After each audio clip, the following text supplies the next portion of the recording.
This is John for the Everyday Fan Sports. Today I'm talking to newsman wrestler Mike Curkov. How are you?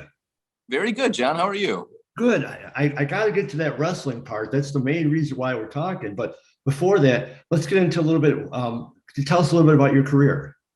Yeah, I'm a news anchor at CBS 58 in Milwaukee, a morning news anchor. I anchor our morning newscast every weekday morning from 4:30 to 9 a.m. And then I'll go out and do stories, feature stories usually, but sometimes major stories. But usually I'm on feature stories because I started my career as a sports anchor. I worked in Rockford, I worked in Wichita, I worked in Vermont, and been to a couple Super Bowls, final March Madness, uh, college hockey, NBA, MLB, all kinds of stuff, World Series. And eventually I decided I wanted to transition from sports into news because it was better for family life, because I could be home with my wife and kids for dinner. Can't do that when you're a sports guy because there's not many games at 7 o'clock on a Tuesday, except for during the World Cup. Exactly. Before we go on, I'm pretty sure you won't remember this, but I'm pretty sure our paths crossed years ago. You were with Schaumburg Flyers. Yeah, And I remember. you were the media guy in charge of press passes. Yeah. And you gave me a press pass. Oh, good. I'm glad I did. Yeah. I was covering the Flyers for a site that no longer exists. But yeah, I remember that from probably God, I don't know what year that was, but it was a while ago. But so I thank you now for that. That was in 2007, and at the time, before I started working there, I was I was mulching a water park in Elk Grove, Illinois, working for the Elk. And my friend saw a Craigslist ad for a board operator for the press box at the Flyers. And it said, you got to know how to use the audio board because no one here does. So that's like the only requirement. You can work during the games and you have to know how to work it because nobody else here does. And so I was like, yeah, of course I know how to work it. And that night I looked up the directions online, went to the interview the next day. I said, just give me 5 minutes with it. And I was like, yeah, I got it. Okay, it's good enough. And I started doing that. And then the Flyers actually auctioned off the radio play-by-play job on eBay. And there was a gap in between two of the auction winners. And so I did it for 2 weeks. And when I got home from one of the road trips, the media relations director had resigned to take a different job. And they said, well, now do you want to do that too? And I was like, sure. So I eventually was media relations, baseball operations. I was doing visas for player visas for Japanese relief pitchers, doing the PA announcing, running the audio board. It was a jack of all trades job, waking up at dawn to pull the tarp. It was cool and really informed the rest of my career. Yeah, I was gonna say, man, like you did just about everything on the team except for playing for them. Yeah. So how does a newsman then get involved in wrestling? Yeah, another just bizarre chain of events that I'm very thankful for. So like I said, I like to do feature stories. And I had heard about Ben McCoy, Bulletproof Ben McCoy, Ben Monty, and from a friend who was listening to a podcast where they were talking about him. And he, if you don't know his story, he was shot in the face in, I believe it was Afghanistan while he was serving in the military. Got a bullet right there. He's got a big red beard, so you can't see the scar. So I did a story about him and how wrestling helped bring him back from the brink. And through doing that story, I met Dave and Cal Hero, and I learned about Cal Hero, who at the time had just quit high school sports to do professional wrestling, which was crazy for a 16, 17-year-old. And I saw him once and I said, well, he's pretty good, especially if he just started. And turns out he is pretty darn good. Agreed. I did a story about Cal and started going to a lot of the events. I would do interviews here and there with some of the stars that Dave was bringing into town. And for our broadcast, helps, it promotes him, but people want to see Eric Bischoff or the Big Show or Mick Foley or whatever. And then he said, "Do you want to try it?" I said, "Of course I want to try it." And it went that first match, Blizzard Brawl, about a year ago, went very, very well. And do we want to do it again? We kind of had a story building, and I think Blizzard Brawl is my 7th show, 8th show, maybe. Yeah, I was going to say the last Blizzard Brawl, that was your debut in the ring, right? The first time I'd ever been in a ring for a show. Right. About 7 years ago, I was actually, my friend in California was a really good friend with John Morrison. And we were just playing around in his ring one day. And oh, I can still do this. I can still move. Little did I know that was the training I needed. Well, you did great. I mean, watching the show, Linda Kay was also a media personality. She was also making her debut, I believe, in ring. And as a fan, I was sitting there, and my friends and I kind of thought, in your individual matches, you guys will come in, maybe get the hot tag after the other guys do the work. But you were legitimately involved in that match. You were one of the guys in there. How did that feel? I mean, it was really important to me to not be considered just a guy playing around. I wanted to respect the business, respect the wrestlers that not only in the ring with me, but in the locker room and the ones that I had been talking to. And so it was important to me that I train as hard as I could. And for the first time in my life, I hired a personal trainer to work on my body. And then once a month, toward the end, twice a month, I worked with Cal. I worked down at Bruce City in Cudahy, and we worked before each show that Dave was having in Cedarburg, for example. And it was important to me to do it right. And what I wanted was exactly what you said. That was the reaction I wanted. Oh, this news guy is going to suck. Oh, he was pretty good.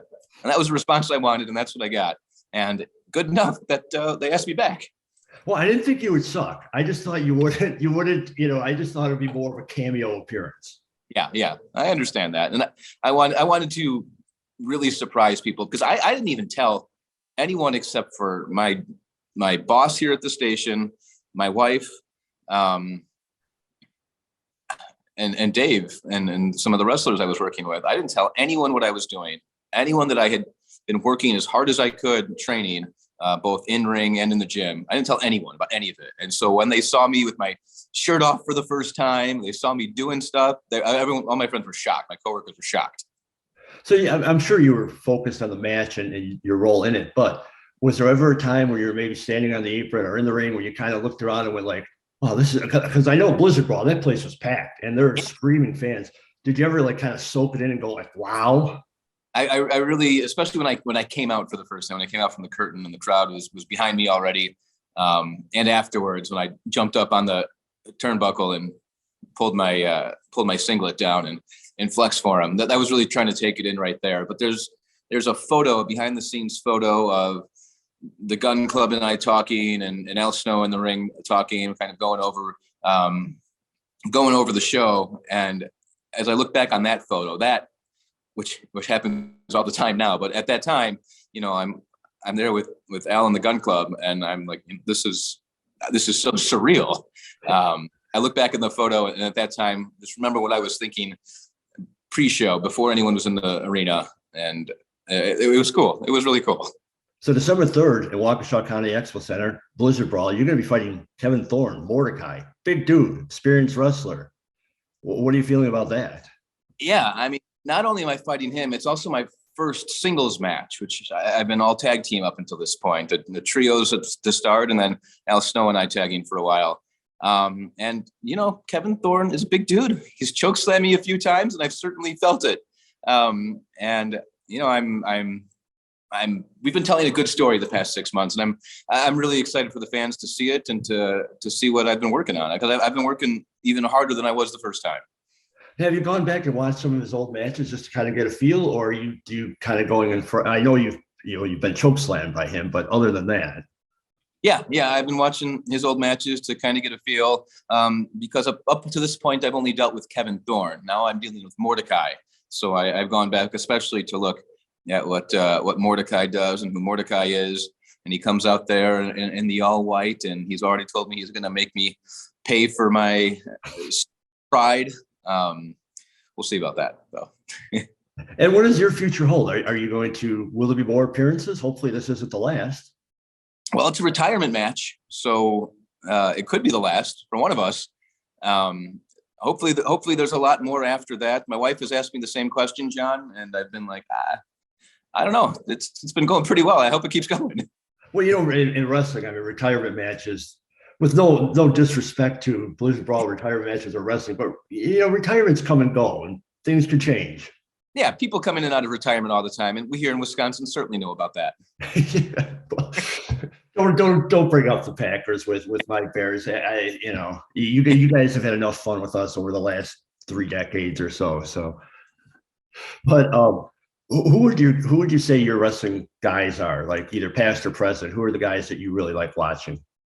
I started watching wrestling right at the beginning of the Attitude Era. My wife and I are actually watching a documentary when we realized that, oh, my brother has Peacock and that's got WWE. So we were watching the Monday Night Wars documentary, and I started watching the episode after Stone Cold attacked Vince McMahon in the hospital, hit him with the bedpan. That's when I started watching, right after that.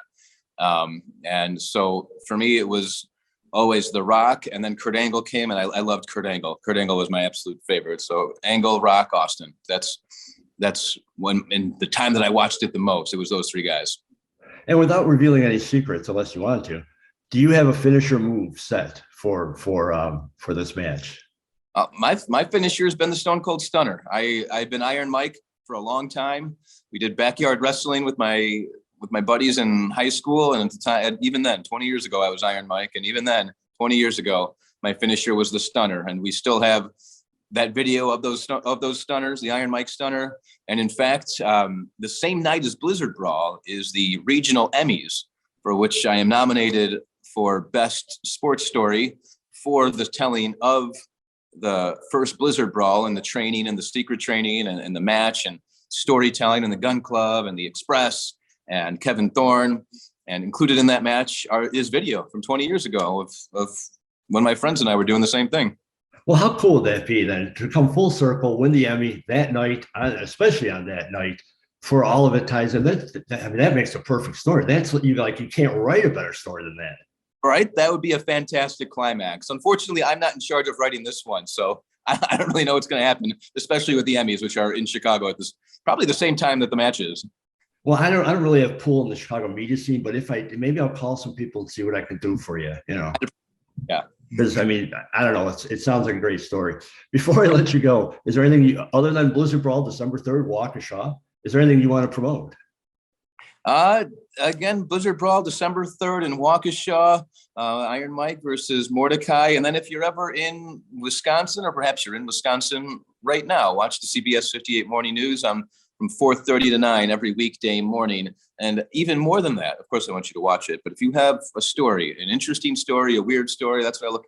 The weirder, the better for me. I want to tell that story. So reach out, contact me, let me know what's going on.